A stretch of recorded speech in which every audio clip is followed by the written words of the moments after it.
হযরত হুসাইন রাদিয়াল্লাহু তাআলা আনহু যখন বসে আছেন, এমন সময় ইয়াজিদের কিছু লোক হুসাইন রাদিয়াল্লাহর কাছে এসে বলতেছেন যে খামাখা গন্ডগোল করে লাভ কি? যেরকম দীর্ঘদিন হাসিনা বলেছে বাংলাদেশে যারা কোরআনের শাসন চায় এরা গন্ডগোল করে। আসলে বলেন তো, কোরআন দিয়ে যারা বাংলাদেশ চালাবার চায় তারা কি গন্ডগোলের লোক? জোরে বলেন, তারা কি গন্ডগোল চায়? এই যখন হাসিনা পলায় গেল, আপনার বলেন তো কোরআনের দলের কোন একটা কর্মী গন্ডগোল করছে? কারা করছে? কারা করছে? আমাদের কাহালুতে আওয়ামী লীগের সমস্ত ব্যবসা প্রতিষ্ঠান কেড়ে দিছে, পুড়ে দিছে, এর মধ্যে একটাও কোরআনের দলের মানুষ নেই। এনারা গন্ডগোল চায় না, এনারা শান্তি চায়। জোরে কোন ঠিক কিনা? তো ইয়াজিদের লোকজন এসে বলছে যে হোসাইন খামাখা গন্ডগোল করে লাভ কি? তোমার নানা হলো বিশ্ব নবী, তোমার বাবা হলো বিশ্ব আলেম, তোমার মা হলো খাতুনে জান্নাত। ইয়াজিদের লোকেরা বুঝাইতেছে যে তুমি গন্ডগোল কেন করবা? তোমার নানা হলো বিশ্ব নবী, তোমার বাপ হলো বিশ্ব আলেম, তোমার মা হলো খাতুনে জান্নাত। এমন একটা ঘর থেকে আল্লাহ তোমাকে দুনিয়াতে পাঠাইছে, খালি বসা থাকলেই তুমি হাদিয়া পাবা। হাদিয়া হাদিয়া। আজকে বাংলাদেশে পীর সাহেবরা আছে না নাই? আপনারা বলেন তো, এরা কি ইসলামী আন্দোলনের পক্ষে না বিপক্ষে? কেন? তিন দল সবসময় ইসলামী আন্দোলনের বিপক্ষে। তার মধ্যে একটা দল হলো ধর্ম নিয়ে যারা ব্যবসা করে। ধরে কথা ঠিক কিনা? দুই নম্বর হলো যারা পুঁজিপতি, কোরআনের আইন চললে সুদ বন্ধ হবে, যাকাত ভিত্তিক অর্থনীতি চালু হবে। ধরে কথা ঠিক কিনা? ওরাও বিরুদ্ধচারণ করে। আর একটা হলো ইয়াজিদের মতন রাষ্ট্রীয় শক্তি। এরা সবসময় মনে করে যে কোরআন চালু হলে তো আমাদের দিন শেষ। কয় শ্রেণী কইলেন? সঙ্গে সঙ্গে হোসাইন দাঁড়িয়ে গেলেন। এতক্ষণ কি আছিলেন? বসে আছিলেন। এবার দাঁড়িয়ে বললেন, রে ইয়াজিদের সামসারা। কার সামসা? তোমরা যদি আল্লাহর বান্দা হতে তাহলে এইরকম প্রশ্ন করতে না, আমার নানা শুধু বিশ্ব নবী না, আমার নানা হলো বিশ্ব নেতা। শুনলাম? আপনারা বলেন তো, আমাদের নবী কি শুধু বিশ্ব নবী না বিশ্ব নেতা? আজকে বাংলাদেশে বিশ্ব নবীকে বিশ্ব নেতা যারা না মানে, তারা সাধারণ মানুষকে নেতা বানায় তার পিছনে চামচা হয়ে ঘোরে।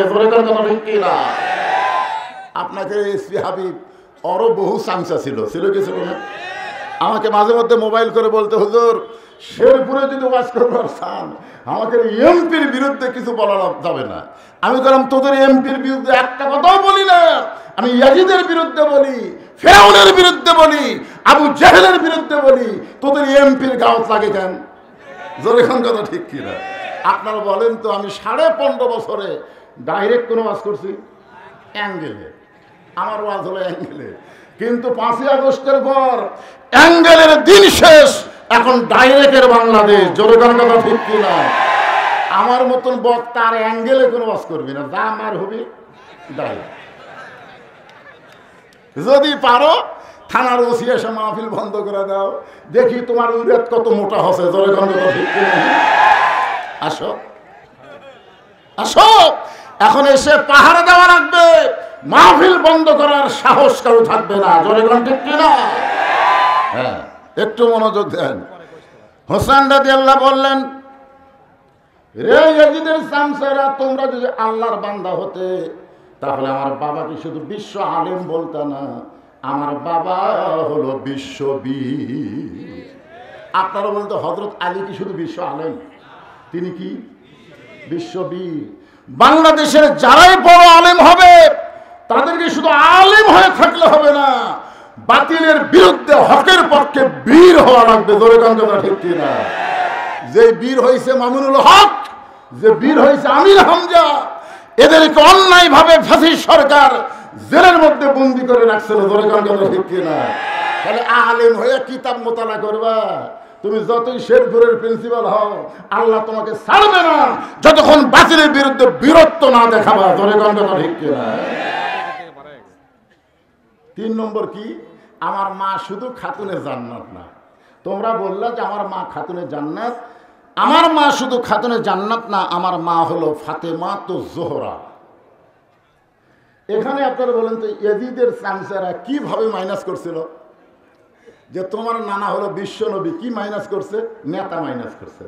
তোমার বাবা হলো বিশ্ব আলেম, বীর মাইনাস করছে। তোমার মা হলো খাতুনে জান্নাত, জহুরা, এটা মাইনাস করে দিছে। আজকে আমাদের বাংলাদেশে এরকম কিছু দল আছে না নাই, তারা খালি মাইনাস করে। যখন কি করে? মাইনাস। এখন আপনারা বলেন আমাদের নবী কি শুধু বিশ্ব নবী না বিশ্ব নেতা? যেই নেতা জান্নাতের মধ্যে ঢুকেও আমাদের কথা বলেনি, আমাদের কথা বলেনি। লাইলাতুল মিরাজে নবী যখন জান্নাতে ঢুকলেন, ফেরেশতা জিবরাইল বললেন, ইয়া রাসূলুল্লাহ, আপনি যদি আর দুনিয়াতে না যান, আল্লাহ আপনাকে জান্নাত থেকে বের করে দিবে না। নবী বললেন, জিবরাইল তুমি কি মনে করছো আমি জান্নাতে থাকার জন্য ঢুকছি? আল্লাহ যদি আমাকে বলতো জান্নাতে গিয়ে থাকেন, আমি ঢুকতামই না। কারণ আমি নবী আমার জন্য না, আমি নবী হলাম আমার উম্মতের জন্য। যতক্ষণ পর্যন্ত আল্লাহ আমার উম্মতদেরকে জান্নাত না দিবে, ততক্ষণ পর্যন্ত আমি নবী থাকার জন্য জান্নাতে ঢুকবই না। এখন আপনারা একটু জোরে সরে বলেন, যে বিশ্ব নেতা জান্নাতের মধ্যে গিয়ে আমাদের কথা বলে নাই, আমরা সেই নেতার পিছনে থাকবো যাই নেতা বিপদে পড়ে পড়ে যায়? কোনটার পাশে থাকবেন? পলানার পিছনে? যা ভুল করছেন করছেন। আর কোন পলানো, কোন নেতার পিছনে আমরা থাকবো না। আমার নেতা, তোমার নেতা বিশ্ব নবীর, সবাই বলা লাগবে, আমার নেতা, তোমার নেতা বিশ্ব নবীর চরিত্র। তার আগে আপনাদের শিখাইছি, মনে নেই? বিশ্ব নবীর চরিত্র ফুলের চাইতেও পবিত্র। আল্লাহ কোরআনে বলেছেন, ওয়াইন্নাকা লাআলা খুলুকিন আযীম। ৯৯টা আল্লাহর নামের মধ্যে আজিম একটা নাম আছে। মহান চরিত্রের অধিকারী হলেন আমাদের বিশ্ব নবী। জোরে বলেন সুবহানাল্লাহ। এত সুন্দর নেতা যখন কলেমার দাওয়াত দেওয়া শুরু করলেন, তখন নবী নিজে নিজে চিন্তা করতেছেন, আমি যে নবী হলাম এইটা কার কাছে বলবো? আমি যে নবী এইটা কে বিশ্বাস করবে? এরকম চিন্তা যখন করতেছে, তখন নবীর বিবির সামনে এসে বলতেছে, ইয়া রাসূলুল্লাহ, আমি আপনাকে সর্বপ্রথম নবী হিসাবে স্বীকার করলাম। নবী মাথাতে হাত দেখায়, আল্লাহ রে, স্বামীরে নবী বলা বউ। ৪২ বছরের ওয়াজ করতেছি, এখন পর্যন্ত আমার বউ আমাকে হুজুরই হয় না। একদিন ৫০০ টাকা দিয়ে কইলাম, একবার হুজুর কও, আবার ৫০০ টাকা দিলে আরেকবার হুজুর কবা। বহু টাকা লিয়া গেলে হাসে, মানে হাসো কেন? হুজুর করতে শরম লাগে। আমি বললাম, শরম কেন লাগে? বলে, জনগণ আপনাকে চিনে না তাই হুজুর কয়, কিন্তু আমি তো চিনি, আপনি কি? যত জায়গায় কলেমার দাওয়াত দেন, কোরআনের ওয়াজ করেন, নিজের বইয়ের কাছে হুজুর হওয়া খুবই কঠিন। জোরে করে কথা ঠিক কিনা? আর সর্বপ্রথম বিশ্ব নেতা নিজের বিবির কাছে নবী হয়ে গেলেন। আল্লাহ কোরআনে বললেন, লাকাদ কানা লাকুম ফি রাসূলিল্লাহি উসওয়াতুন হাসানা। নিঃসন্দেহে নিঃসংকোচে একজনকেই নেতা হিসেবে মেনে নেওয়া যাবে, তিনি হলেন আমাদের নবী। জোরে বলেন ঠিক কিনা? এই জন্য আল্লাহ বলেছেন, আতিউল্লাহ ওয়া আতিউর রাসূল। দেখেন, আতিউল্লাহ ওয়া আতিউর রাসূল, এরপরে আল্লাহ বললেন ওয়া উলিল আমরি মিনকুম। এখানে তো আল্লাহ বলতে পারতেন ও আতিউ উলিল আমরি মিনকুম, কিন্তু ও আতিউ কেন বললেন না? এটা না বলার পেছনে কারণ হচ্ছে, আমার দবির ভাই বুঝবার পারছে। আপনারা বলেন তো, মসজিদে কোনো ইমাম করেন আসরের নামাজ ৪ রাকাত, কয় রাকাত? 2 বৈঠক দেওয়া লাগে। কয় বৈঠক? 2 রাকাতের পরে একটা, 4 রাকাতের পরে একটা। কিন্তু ইমাম টাইটেল পাস, দাওরা পাস, 2 রাকাতে বসেছে, আবার 3 রাকাতেও বসেছে। এখন আপনারা কি মনে করবেন, হুজুর টাইটেল পাস, দাওরা পাস, এতদিন 4 রাকাত পড়াছে, আজকে 3 রাকাত বসিছে, আমরা কিছুই কম না। কোন লোক যদি কিছু না কর, নামাজ হবে? কেন হবে না? কারণ নবীর তরিকা হলো 2 বার বসা লাগবে 4 রাকাতের ভিতরে। উনি 2ও তো বসিছে, 3ও তো বসিছে, তার মানে নবীর তরিকা কি করছে? মাইনাস করে দিছে। এখন আপনাদের দায়িত্ব কি? আল্লাহু আকবার, আল্লাহু আকবার বলে নেতাকে খাড়া করা। কিন্তু নেতা যদি মনে করে 42 সাল পর্যন্ত আমি ওঠবো না, সারা নেতারা এ কাউয়া কুটি গেল রে। 2-3 জন ধরে স্টেজে তুলে দেওয়া লাগে, আর মাইক পায়া বলে খেলা হবে। কিরে পাগলা, খেলবার গেলে মাজাত বল থাকা লাগবে, ধরে কথা ঠিক কই পলাবো না রে, পলাবি না। ফখরুলের বাড়িতে নাকি যাবি? বর্তমান ফখরুল সাহেব যেরকম কথা বলতেছে মনে হয় ওবায়দুল কাদেরের সাথে মিল দিচ্ছে, কারণ বিএনপির ফখরুল ইসলাম মাঝে মধ্যে খুব বেয়াসাইজা কথা বলতেছে, ধরে কোন কথা ঠিক কিনা? ইসকনকে নাকি নিষিদ্ধ করা যাবে না, ইসকনকে নিষিদ্ধ করা যাবে না। তারপরে প্রথম আলো ডেলি স্টারের পক্ষে কথা বলতেছে। আমি বিএনপিদের বলবো, শহীদ জিয়ার আদর্শকে ভুলবেন না, শহীদ জিয়ার আদর্শকে গ্রহণ করে দল করেন, আপনাদের মাঝেও ইসলামের পুরোপুরি ভাব চলে আসবে, ধরে কোন কথা ঠিক কিনা? হ্যাঁ, এ ফখরুল কে রে? আগে কোন দল করছে? এক খোদা দরকার। কি বুঝতেছেন? পলাবি না, পলাইনি। এখন লোকমা দিছে, ইমাম সাহেব মনে করতেছে আমি একটা নেতা মানুষ, টাইটেল পাস দাওরা পাস, আমি উঠবো। এখন আপনারা বলেন তো, মুসল্লিরা কার পক্ষে যাবে? নেতার পক্ষে না যে লোকমা দিছে তার পক্ষে? কথা কয় না। তার মানে কি বুঝলেন? নেতা তোমার পিছনে আমরা ততক্ষণ আনুগত্য করব যতক্ষণ তুমি আল্লাহর হুকুম নবীর তরিকা মোতাবেক নামাজ পড়াবা। তুমি নবীর তরিকা বাদ দিয়ে ইচ্ছা মতো উঠবস করবা, তোমাকে আমরা মানব না। অউলিল আমরি মিনকুম দিয়ে আল্লাহ বুঝাইলেন, আমিরদেরকে ততক্ষণ পর্যন্ত মানা যাবে আমিরেরা যতক্ষণ নবীর তরিকা মোতাবেক চলবে। কথা ঠিক কিনা? খুব খেয়াল করে শুনবেন। তো এখন আমরা সবাই আল্লাহর কোরআন অনুযায়ী বাংলাদেশ যদি চলাবার চাই, আমাদের করণীয় কি? এইটাকে সামনে নিয়ে আমি যে আয়াতে কারিমা তেলাওয়াত করেছি আপনাদের সামনে আলোচনা করব। আয়াতটা আর একবার তেলাওয়াত করি। ইয়া আইয়ুহাল্লাযীনা আমানুস্তাঈনু বিস-সাবরি ওয়াস-সালাহ ইন্নাল্লাহা মা'আস-সাবিরিন।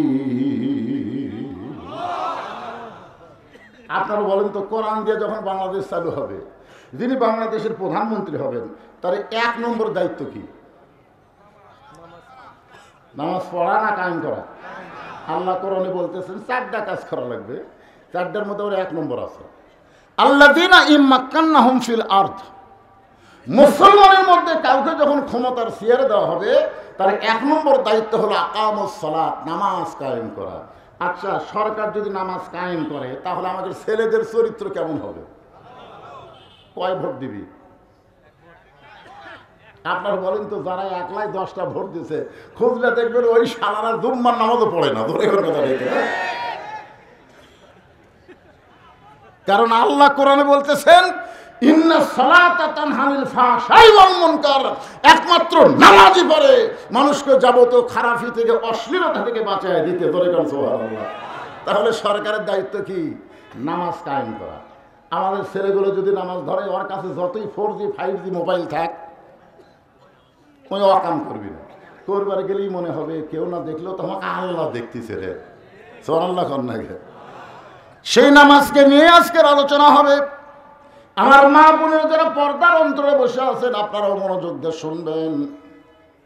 1 নম্বর হলো নামাজ। আল্লাহ বলতেছেন, যদি তোমরা কিছু পাওয়ার চাও তাহলে ধৈর্য আর নামাজের ভিতর দিয়া চাও। নামাজ শুধু পড়লে হবে না, সেই নামাজের মধ্যে ধৈর্যের শিক্ষা নেওয়া লাগবে। একটু মনোযোগ দিয়ে শুনবেন।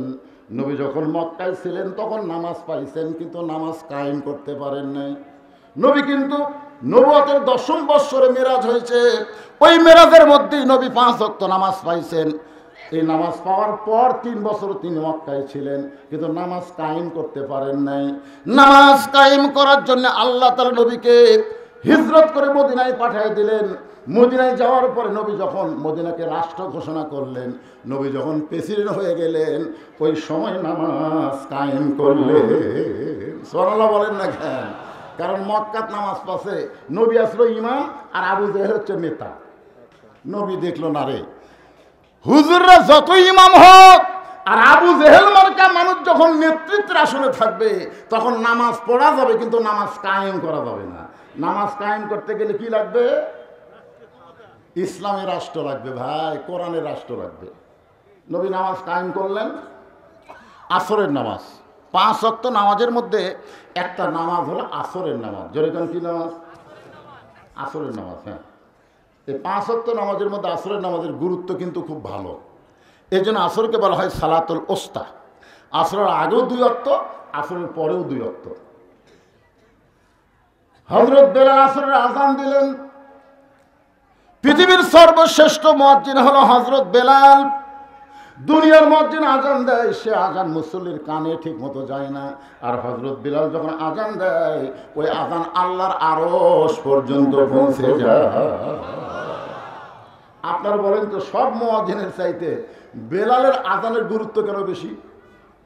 আমার এলাকার এক মুয়াজ্জিন আমারে কয়, হুজুর এই ফজরের আযান দিবার গেলে মুসল্লি না আসলেও কুত্তে আসে। ধর এখন কি আসে?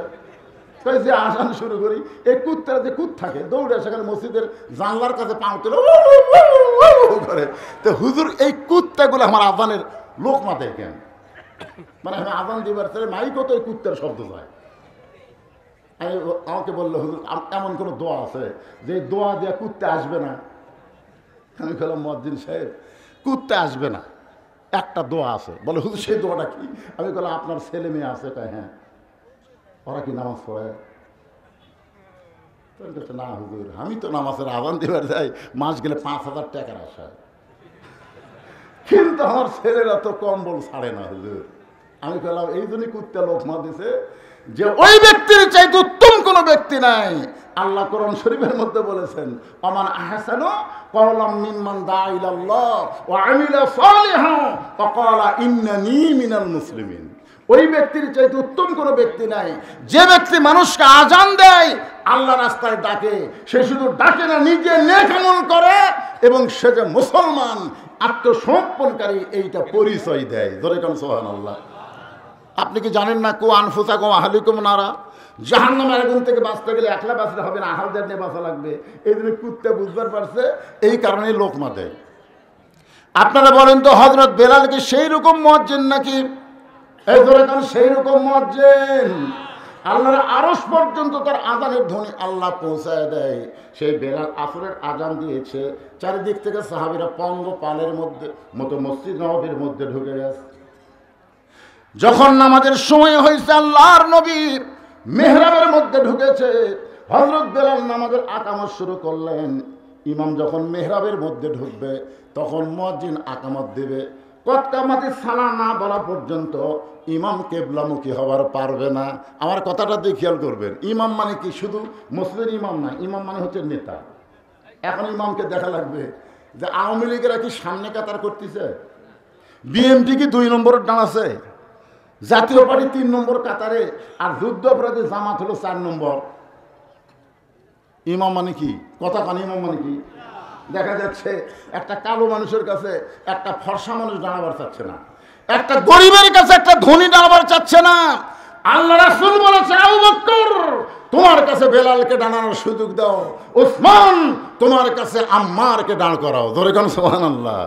একজন লম্বা, একজন খাটো, একজন ধনী, একজন গরিব, একজন কালো, একজন ফর্সা, সব কাতারবদ্ধ হয়ে দাঁড়াও।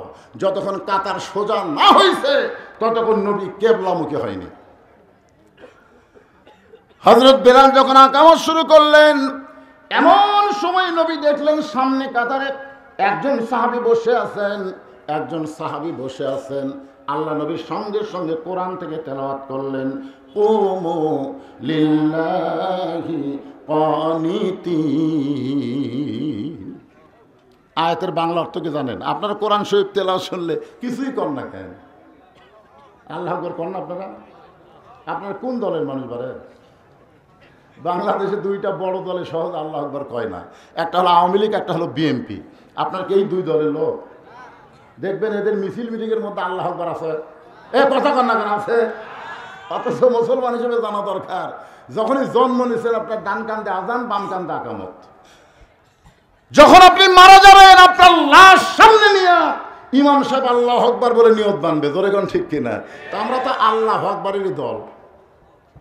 কোরআন শরীফ শুনলে কেন আল্লাহু আকবার বলবেন? ওয়াইজা তুলিয়াত আলাইহিম আয়াতুহু জাদাতুহুম ঈমানান। আল্লাহর কোরআনের তেলাওয়াত শুনলে আল্লাহ মানুষের ঈমান বাড়ায়া দেয়। এই জন্য যখনই কোরআন তেলাওয়াত হবে জোরে পারেন আসতে পারেন আল্লাহু আকবার বলবেন, তবে জোরে বললে শয়তান বেদার হয়। এত জোরে দৌড় দেয়, রাসূল বলেছেন শয়তানের পিছন দিক দিয়ে বাতাস বের হয়। এই জন্য একটু আল্লাহু আকবার বলতে আপনাদের আপত্তি আছে? লিল্লাহি তাকবীর। আল্লাহ নবী বললেন কুমু লিল্লাহি কানিতিন, দাঁড়াও। কত আমাদের সালা বেলাল বলতেছে এরপরও তুমি সামনে কাতারে বসে আছো কেন? দাঁড়াও। কারণ নামাজের ভিতরে বাহিরে যে কয়টা ফরজ তার মধ্যে একটা ফরজ হলো দাঁড়িয়ে নামাজ পড়া। জোরে কোন কি পড়া? কথা হয় না। যারা সিয়ারে নামাজ পড়েন, যারা সিয়ারে নামাজ পড়েন আমি তাদেরকে বলবো ভাই, সিয়ারে নামাজ পড়ার কথা কোরআন হাদিসের কোনো জায়গাতে নেই। আপনি পারলে বসে পড়েন, যদি দাঁড়াবার না পারেন বসে পড়েন, না যদি পারেন শুয়ে থেকে পড়েন, তাও সিয়ারে বসা যাবে না। কারণ কুমুলিল্লাহি কনিতিন, কনিতিন শব্দের অর্থ হচ্ছে পরিপূর্ণ আনুগত্য। সিয়ারে বসলে আনুগত্য হয়? আপনি কার কাছে আইছেন? নামাজ কার কাছে আইছেন? আল্লাহর কাছে। তো আল্লাহর কাছে সিয়ারে বসা কেমন লাগে? আল্লাহ রাসূল বললেন দাঁড়াও।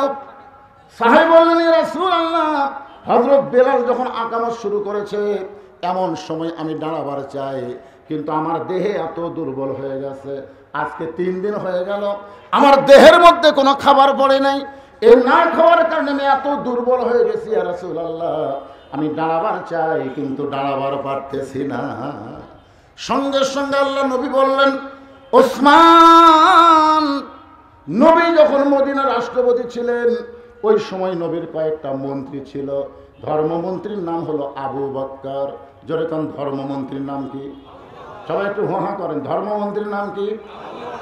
আইনমন্ত্রী হলেন হযরত উমর, আইনমন্ত্রী হলেন হযরত উমর, আর শিক্ষামন্ত্রী হলেন হযরত আলী, আর অর্থমন্ত্রী হলেন ওসমান গনি। আমি এখানে কয়টা মন্ত্রীর নাম করলাম? 1 নম্বর হলো ধর্মমন্ত্রী, নাম কি? আবু বকর। আইনমন্ত্রী ওমর। আর বাংলাদেশের আইনমন্ত্রী শালা নৌকা ধরা পড়তে পারে, যে নৌকা নৌকা সারা জীবন করলো ওই নৌকার ওকে কাল হয়ে গেল। ধরে করার কথা ঠিক কিনা? লঙ্গি পরে এক শার্ট দাও দাও, আর যখন ধরলো, ধরার পর নিয়ে যাচ্ছে তখন চোখ টেরা করে, কি রে কেউ চিনবার পারতেছে না, কারণ দাড়ি কামাছে, মাথার কলম দিছে, আর চিনবি কে? দেখো এটা কে? দরবেশ বাবা। হায় হায় কি সুন্দর সাদা দাড়ি। তো সব কামাছে, বিপদ পড়লে দাড়ি থাকে। আর এই হলো ধর্মের নামে মিথ্যাবাদী, যারা মাথায় টুপি দিয়ে মুখে দাড়ি রাখে আবার বিপদে কামায় ফেলে। জোরে জোরে কথা ঠিক কিনা? এত বিপদ গেছে। আল্লাহর কোরআনের দলের লোকেরা কি দাড়ি কামাছে? জোরে কোন দাড়ি কামাছে? হ্যাঁ। আইনমন্ত্রী আনিসুল হক আইনের নামে যত অন্যায় করেছে আমাদের বাংলাদেশে, ভালো ভালো মানুষগুলোকে অন্যায়ভাবে জেলের মধ্যে ঢুকাইছে, এমনকি অনেককে জেলের মধ্যে থেকে ফাঁসির মঞ্চে নিয়ে গেছে। জোরে কোন কথা ঠিক কিনা? এই আইনমন্ত্রী। 1 নম্বর ধর্মমন্ত্রী হও আবু বকর। আপনারা একটু চিন্তা করে দেখেন আল্লাহ নবী ধর্মমন্ত্রী আবু বকরকে কেন বানালেন? কারণ ধর্মমন্ত্রীর সাথে আবু বকরের চরিত্রের মিল আছে। সাল্লাল্লাহু আলাইহি। একদিন ফেরেশতা জিবরাইল মসজিদ নববীর মধ্যে এসে বলে ইয়া রাসূলুল্লাহ, আল্লাহ পাক আপনাকে সালাম দিয়েছে। সঙ্গে সঙ্গে নবী খুশি হয়ে বললেন ওয়া আলাইকুম আসসালাম ইয়া আল্লাহ। জিবরাইল বলতেছে ইয়া রাসূলুল্লাহ, শুধু আল্লাহ পাক আপনাকে সালাম দেয়নি, আপনার ধর্মমন্ত্রীকেও আল্লাহ সালাম দিয়েছে। নবী বলেন জিবরাইল, আল্লাহর ওহী নিয়ে তুমি আমার কাছে আসো, তুমি না হয় আল্লাহর সালাম আমাকে দিলে, কিন্তু আমার আবু বকরের কাছে আল্লাহর সালাম কে দিবে? জিবরাইল বলতে হুজুর আমার যাওয়ার সুযোগ থাকলে আমি দিতাম, কিন্তু আমার তো যাওয়ার সুযোগ নাই। এখন আল্লাহর সালাম আপনাকেই আবু বকরের কাছে পৌঁছাতে হবে। আল্লাহ রাসূল বললেন জিবরাইল, কোন আমলের কারণে আরশের আল্লাহ আবু বকরকে সালাম দেয় তুমি কি বলতে পারো? জিবরাইল বলতেছে ইয়া রাসূলুল্লাহ আমি জানি না। রাসূল বলতেছে আমিও জানি না। জিবরাইল বলতেছে হুজুর আপনিও জানেন না, আমিও জানি না কোন আমলের কারণে আল্লাহ আবু বকরকে সালাম দেয়। যদি আপনি জানতে চান তাহলে একটু তদন্ত করে জেনে নেন।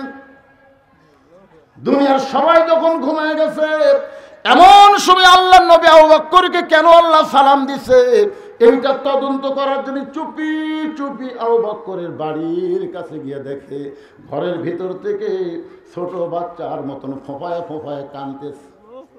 কে কান্দে এমন করে? আর একটু জানলার কাছে গিয়ে নবী কান ফেলায় শোনে, যে কাঁদতেছে সে আর কেউ না, 1 নম্বর জান্নাতি হযরত আবু বকর। এই দুনিয়াতে 10 জনকে জান্নাতের সার্টিফিকেট দেওয়া হয়েছে। কয়জন আপনারা জানেন না? আশারে মুবাশশারা জানেন? নাম জানেন? খালি 10 জন সাহাবী করলে হবে না, ওদেরকে নামও জানা লাগবে। এই ছেলের, এই ভারতের কয়টা নায়ক নায়িকা তাই তোমরা কবর করো। মেসি নেইমারের নাম তোমাদের ভিতরে মুখস্থ থাকে।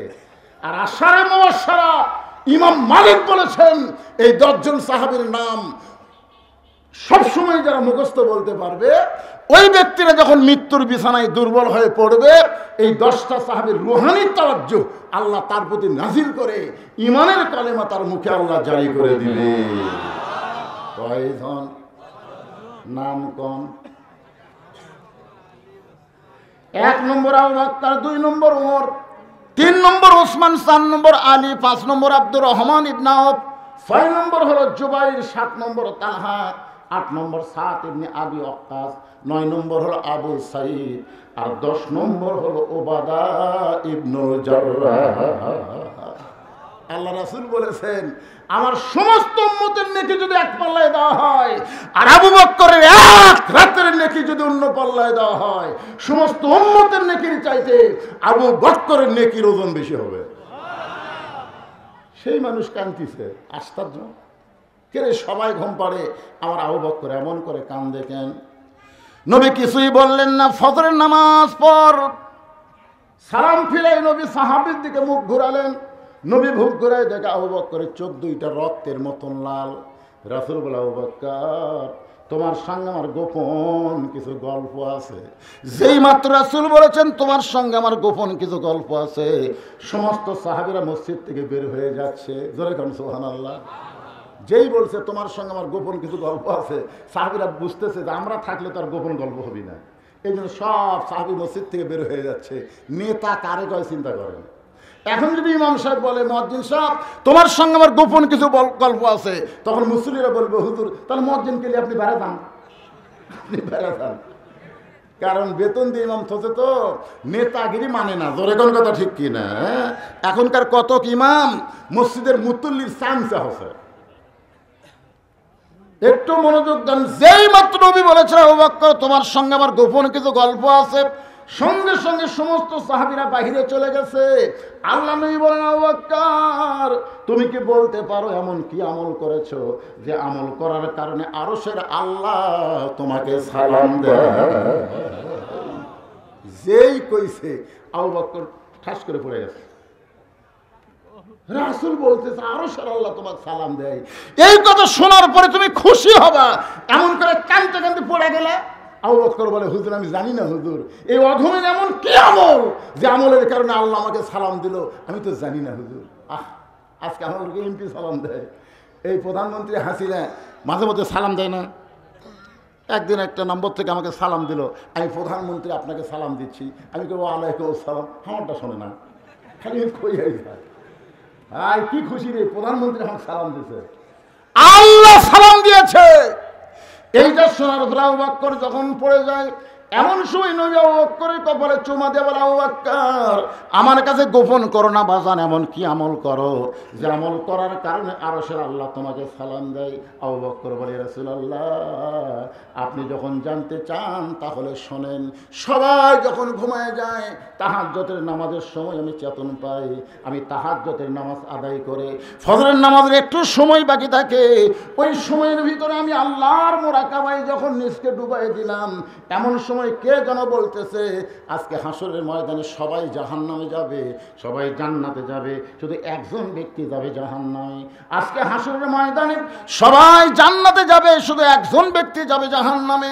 আবু বকর বলে আমার এত ভয়, ওই একজন ব্যক্তি যদি আবু বকর হয়।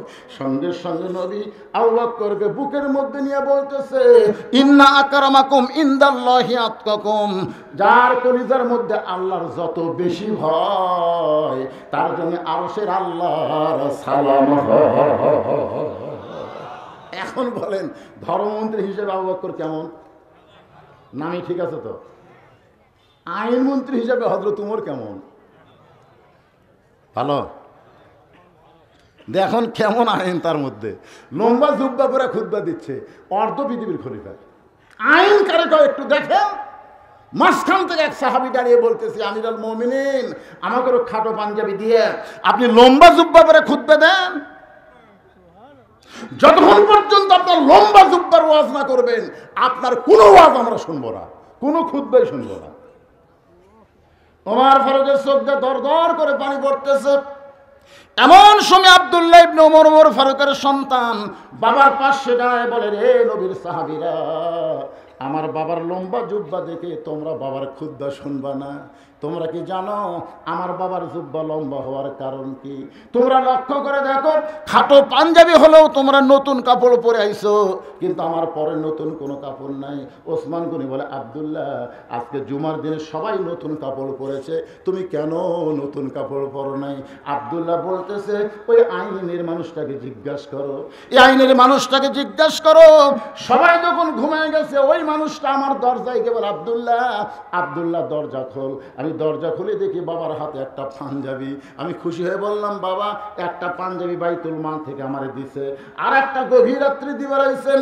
ওমর ফারুক বললেন ইন্নাল্লাহা ইয়ামুরুকুম আন তুআদ্দুল আমানাতি ইলা আহলিহা ওয়া ইযা হাকামতুম বাইনান নাস আন তাহকুমু বিল আদল। আব্দুল্লাহ রে, আমি তোকে আর একটা পাঞ্জাবি দিবার আসি নাই, এই পাঞ্জাবিটা আমার ভাগে পড়ছে বাদাম। এখন এই ছোট পাঞ্জাবি গায়ে দিয়ে আমি কেমনে খুতবা দেই? তা আব্দুল্লাহ বলে আমি কি করব? বলে তোরে যেইটা পাঞ্জাবি দিছে ওইটা আমার দান করে দে বাদাম। আব্দুল্লাহ আপনি হলেন অর্ধ পৃথিবীর খলিফা, আপনি অর্ধ পৃথিবীর খলিফা হয়ে বেটার কাছে দেওয়া পাঞ্জাবি লিখেছেন, আপনি আর একটা নেন। ওমর ফারুক বললেন ওয়াইযা হাকামতুম বাইনান নাস আন তাহকুমু বিল আদল, মুসলমানের মধ্যে কাউকে যখন হাকিম নির্বাচন করা হয় সে নিজের ইচ্ছাই কোনো আইন সাপ্লাই দিতে পারে না, আল্লাহর কোরআনের আইন তাকে মেনে চলতে হয়। তুই পারিস তোরটা দে, না পারিস না দে। সঙ্গে সঙ্গে আব্দুল্লাহ তার কাপড়ের অংশটুকু বাবার দান করে। বাবা নিজের কাপড় তার কাপড় একত্র করে লম্বা জুব্বা বানায় খুতবা দেয়। এখন বলো বাবার খুতবা শোনা যায় কিনা যায়? সমস্ত সাহাবীরা কান্দে। আল্লাহর কোরআনের আইন মেনে যখন কোনো মানুষ চলবে, কোরআন দিয়ে যখন বাংলাদেশ চলবে, মুসলমান এমন ভালো নেতা দেখতে পাবে। অর্থমন্ত্রীর নাম কি মনে ভুলে গেছে? আল্লাহ রাসূল বলে ওসমান, আল্লাহ তোমাকে এত সম্পদ দান করেছে, তোমার এই ভাই আজকে 3 দিন হলে না খেয়ে আছে, 3টা দিন হলে না খেয়ে আছে। কয়টা দিন? 3টা দিন হলে না খেয়ে আছে। আল্লাহ তোমাকে এত সম্পদ দান করেছে, সেখান থেকে তোমার ভাইকে কিছু দিবার পারবা না? ওসমান গনি চোখের পানি বের করে বলে রাসূলুল্লাহ আমার ভাইটা আজকে 3 দিন হলে না খেয়ে আছে, এটা যদি আমি আগে জানতাম তাহলে নিজে না খাইয়া আমার ভাইয়ের বাড়িতে খাবার পৌঁছে দিতাম। আপনার বলেন তো ওসমান গনি কি কথা ঠিক কইছে না মিথ্যা কইছে? তার জীবনী পড়ে দেখেন। আমি যখন প্রথম 11 সালে হজ করতে গেলাম, জান্নাতুল বাকিতে ঢুকতে গিয়ে যার কবরটা সবার সামনে পড়ে সেই কবরটাই হলো ওসমান গনির কবর। জোরে খান সুবহানাল্লাহ। এখানে অনেক হাজী সাহেব আছেন, প্রায় হাজী, শুনে দেখবেন একেবারে জান্নাতুল বাকির মধ্যে ঢোকার সাথে সাথে যে কবরটা সামনে পড়বে ওসমান গনির কবর। কোনো গম্বুজ নাই ভাই, কোনো গম্বুজ নেই, খালি পাথর দিয়ে একটু চিহ্ন করে রাখছে। ভিতরে একটা পাথর, সেই পাথরের গায়ে খোদাই করে লেখা আছে ওসমান গনি আল্লাহ কোরআনে বলেছেন আল্লাহু গানিয়ুন ওয়া আনতুমুল ফুকারা, আমি আল্লাহ হলাম ধনী, পৃথিবীর সবাই হলো ফকির। রাসূল বলেছেন ইল্লা ওসমানু গানিয়ুন। সাহাবারা বলে ইয়া রাসূলুল্লাহ, আল্লাহ ওসমানকে গানি ডিগ্রি কেন দিল? আল্লাহ রাসূল বলতেছেন তাহলে শোনো, একদিন মসজিদ নববীর মধ্যে আমি বসে আছি, এমন সময় ক্ষুধার্ত লোক এসে বলে ইয়া রাসূলুল্লাহ, যদি পারেন তো আল্লাহর রাস্তায় আমাকে একটু সহযোগিতা করেন। সঙ্গে সঙ্গে নবী জুব্বা তুললেন। গরিব সাহাবী তাকে দেখে ক্ষুধার জ্বালায় নবী পেটে পাথর বাঁধে বসে আছেন। সাহাবী যখন যাবার চাই, রাসূল বললেন কোথায় যাবে? বলে হুজুর আমার চাইতেও আপনি বেশি গরিব, আমি 3 দিন হলে না খাই না, পেটে পাথর বান্ধি নাই, কিন্তু আপনি পেটও পাথর বান্ধে যখন বসে আছেন, আপনি আমারে কি দিবেন? রাসূল বলে আমি দিবার পারলাম না, বরং তোমাকে এমন একজন ব্যক্তির কাছে পাঠাবো যে গেলে তোমাকে অনেক কিছু দিয়ে দিবে। যাও ওসমানের কাছে যাও। নবীর কথা মতো গরিব সাহাবী ওসমান গনির দরবারে গেছে সন্ধ্যার সময় গিয়ে দেখে ওসমান গনির ঘরে একটু আলো বেশি হয়েছে। ওসমান গনি শোলটা টাইনা ঘরের আলো কমাইতেছে। গরিব মনে মনে কয়, আমি যতই গরিব হই আর চাইতে বেশি আলো আমার ঘরে জ্বললেও আমি কোনোদিন আলো কমাই না। এত কৃপণ সামান্য আলো বেশি, সে আলোটাই না কমায়, এ আমার কিছুই দিবে না। নবীর কাছে গিয়ে বলে রাসূলুল্লাহ আপনি দিবার পারবেন না, ঠিক আছে, কিন্তু এমন কৃপণের কাছে আমার কেন পাঠাইছেন? রাসূল বলে তুমি কি তোমার অভাবের কথা কইছো? বলে যা দেখলাম, অভাবের কথা বলার সাহস পাই নাই। নবী রাগ করে বলেন আবার যাও। পরদিন সকালবেলা ওসমান গনির দরবারে গরিব সাহাবী গিয়া দেখে ওসমান গনি যেই বালিশে মাথা দিয়ে ঘুম পাড়ে, ওই বালিশের কোনা ফাইটা সামান্য তুলা ঘরের মধ্যে পড়ছে। ওসমান গনি তুলাটা খুঁটাইয়া বালিশের খোলের মধ্যে ঢুকায়। হঠাৎ নাকের নিঃশ্বাসে একটা তুলার ফুরাঙ্গি উড়ে যাচ্ছে। ওসমান গনি ওইটা 2 লোক দিয়ে খপ করে ধরে আবার বালিশের খোলের মধ্যে ঢুকায়। গরিব কয় আল্লাহ রে, এর চাইতে বেশি তুলা যদি আবার ঘরে পড়ে, আমি শামটা দিয়ে ঝাড় দিয়ে ফেলা দিব। এমন কৃপণ এ আমারে কি দান করবে? নবীর কাছে গিয়ে বলে রাসূলুল্লাহ হুজুর আপনি দিবার পারেন না, ওই কৃপণের কাছে আমারে কেন পাঠাইলেন? রাসূল বলে তুমি কি তোমার অভাবের কথা কইছো? বলে বলার সুযোগ পাইনি। নবী রাগ করে বলেন আবার যাও। পরদিন সকালবেলায় নবীর কথায় গরিব সাহেব ওসমান গনির দরবারে এসে দেখে ওসমান গনি খালি গায়ে বসে আছে। কি গায়ে? কিছুক্ষণ পর লক্ষ্য করে দেখে কোলের মধ্যে একটা পাঞ্জাবি, সেই পাঞ্জাবি আবার আলগা করছে, কয়েক জায়গায় পাঞ্জাবি ছিঁড়ে গেছে। ওসমান গনি নিজের হাতে পাঞ্জাবিতে তালি দিবে, এই পাঞ্জাবি সেলাই করবে, এই কারণে সুয়ের মধ্যে সুতা ঢোকাবার চাই। কিন্তু চোখের পাওয়া নিজের হাতে সর্বপ্রথম যিনি কোরআন শরীফ লেখছে তার নাম কি? ওসমান গনি। জের জবর নক্তা সব কিছু ঠিক মতো দেওয়ার কারণে তার চোখের পাওয়ার একটু কমে গেছে, যার কারণে সুইয়ের মধ্যে সুতা ঢোকাবার পারতেছে না। সুই ধরে এইরকম সুতা এদিক দিয়ে যায়। গরিব মনে মনে কয় এরকম 1000 জুব্বা কিনা ওসমান গনি গায়ে দিবার পারবে, আর নিজে যখন পারবে না দর্জির কাছে দিবে। কি কৃপণ নিজেই জুব্বা সেলাই করবে, কিন্তু সুইয়ের মধ্যে সুতা ঢোকাবার পারতেছে না। গরিব সাহেব রাগ করে বলে ওসমান ভাই। ওসমান তাকায় বলতেছে আসসালামু আলাইকুম, কখন আইছেন? বলে এই দিয়ে যাচ্ছিলাম। আপনি সুয়ের মধ্যে সুতা ঢোকাবার পারতেছেন, আমি একটু ঢুকাই দেই। ওসমান গনি বলে ভাই তাহলে বড় তো উপকার হয়। এর গরিব সাহেব সুইটা নিয়ে যেই মাত্র সুতা ঢুকাই দিছে, ওসমান খপ করে হাত ধরছে। গরিব বলে আমার হাত ধরলেন কেন? বলে তুমি আমার সুয়ের মধ্যে সুতা ঢুকাইয়া আমাকে ছেঁড়া পাঞ্জাবি সেলাই করার সুযোগ করে দিলে, আর বিনিময়ে তুমি কি চাও? গরিব মনে মনে করে যে দেখা 3 বার দেখছি, এর মতন কৃপণ দুনিয়াতে নেই, কি দিবে? গরিব রাগ করে বলতেছে হাত খালি ছেড়ে দেন, আমি চলে যাই। ওসমান গনি বলতেছে ভাইজান এত বড় উপকার করেছো, তোমাকে খালি তো যাবার দেব না, বলো তুমি কি চাও? গরিব বলতেছে আমার কোনো কিছুর দরকার নাই। ওসমান গনি ডাকতে বলে ম্যানেজার বলে হুজুর আমারে ডাকলেন কেন? বলে ডাকার কারণ হলো এই ব্যক্তি আমার সিনা পাঞ্জাবি সেলাই করতে গিয়া আমার সুয়ের মধ্যে সুতা ঢুকায় দিছে, এর বিনিময় 100 উট একে দিয়া দাও। গরিব বলে হুজুর কি কইলেন? এই সামান্য সুয়ের মধ্যে সুতা ঢুকাই দিলাম, তার কারণে 100 উট দেবেন। ওসমান গরিব আর ম্যানেজার এই গরিব ভাইকে 200 উট দিয়া দাও। গরিব বলে হুজুর কি বলেন? সামান্য সুয়ের মধ্যে সুতা ঢুকাইলাম, 200 উট দিবেন। ওসমান বলে ম্যানেজার ফার্মে কত উট আছে? বলে 2000-এরও বেশি। বলে সব উট আমার ভাইকে দিয়া দাও। গরিব চিল্লায় বলে হুজুর আর বাড়াবেন বাড়াবেন না, আর বাড়াবেন না। সামান্য সুয়ের মধ্যে সুতা ঢুকাইলে আপনি আমার 2000-এর বেশি উঠ দিবেন কেন? তাহলে পরপর 3 বার আমি কি দেখলাম? ওসমান বলে, ভাই কি দেখছো? বলে, প্রথম দেখছি ঘরে আলো বেশি। বলে, আলো আপনি শোলটা টাইনা টাইনা ঘুমাইলেন। তারপরে দেখলাম আপনি বালিশ ফাইটা তুলা পড়ে গেছে, ওই তুলা খুঁড়ে খুঁড়ে বালিশের খোলের মধ্যে ঢুকালেন। তারপরে দেখলাম সেনা পাঞ্জাবি সেলাই করবেন, কিন্তু শুয়ের মধ্যে সুতা ঢোকাবার পারতেছেন না। ওসমান কান্দের বলে, ভাই তুমি 3 বার যেইটা দেখেছো তার নাম হলো দুনিয়া। তুমি 3 বার যেইটা দেখেছো তার নাম কি? আর তোমার যে 2000 উঠ দিলাম, এইটা হলো আখিরাত।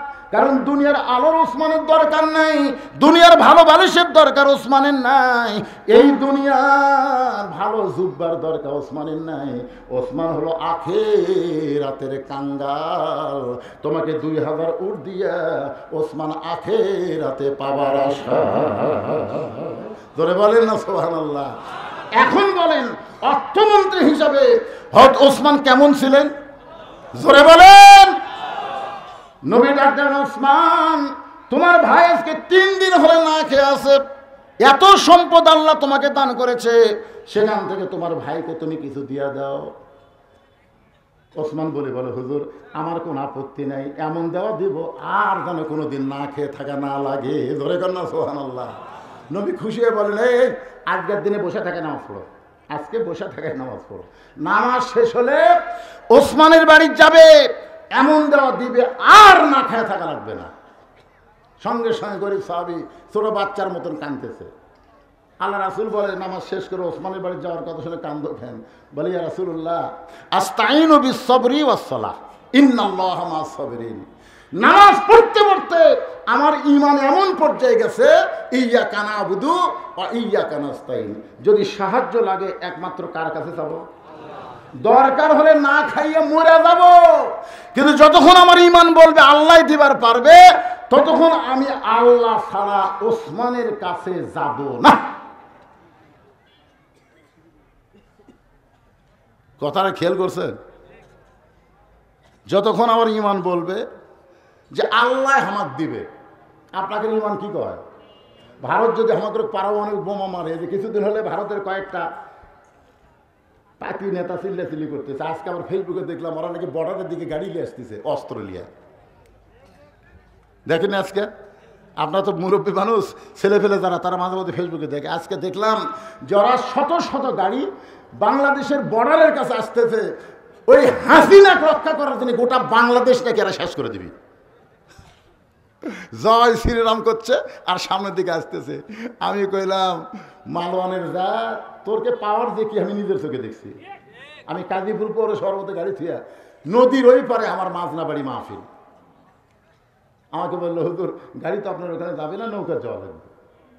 এমন একটা বড় নৌকা, 100 যাত্রী নৌকার ভিতরে। নৌকা যখন নদীর মাঝখানে, এমন সময় আসমানে কালো মেঘ করে একটা বাতাস শুরু হলো।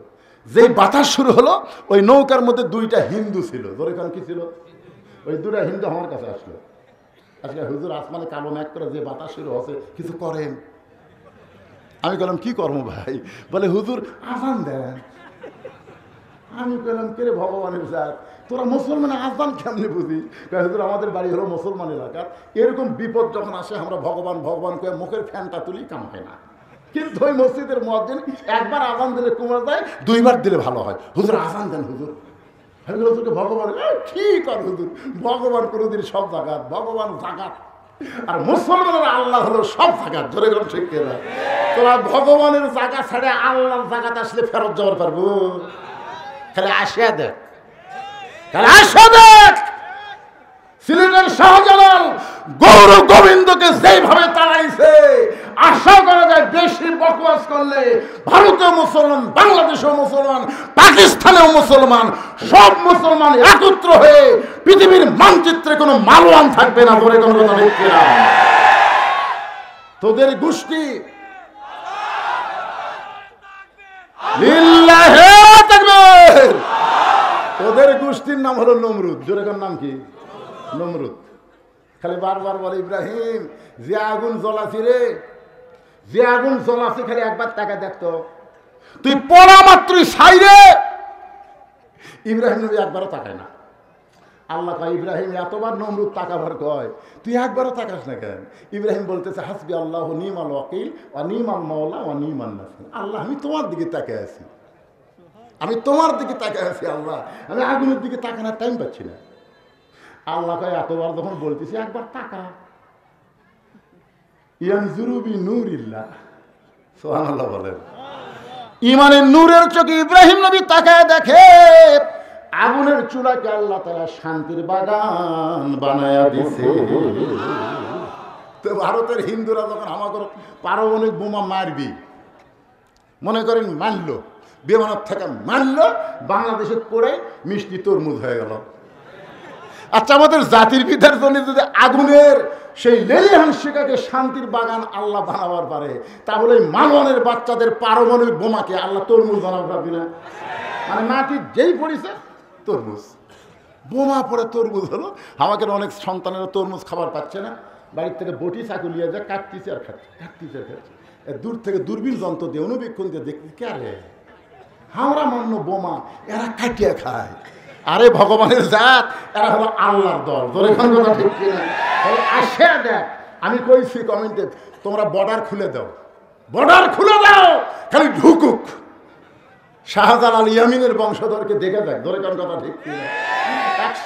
খাজা মঈনুদ্দিন চিশতি রহমতুল্লাহ চাপাত পড়ে পিতি রাজ্যে হারে পলে গেছে, ধরে কোন কথা ঠিক কিনা? এই সারা মালওয়ানের জাতিরা বোঝে না যে আল্লাহর জাতির কি ক্ষমতা। খালি আসে দেখ রে পাগলা, আসে দেখ।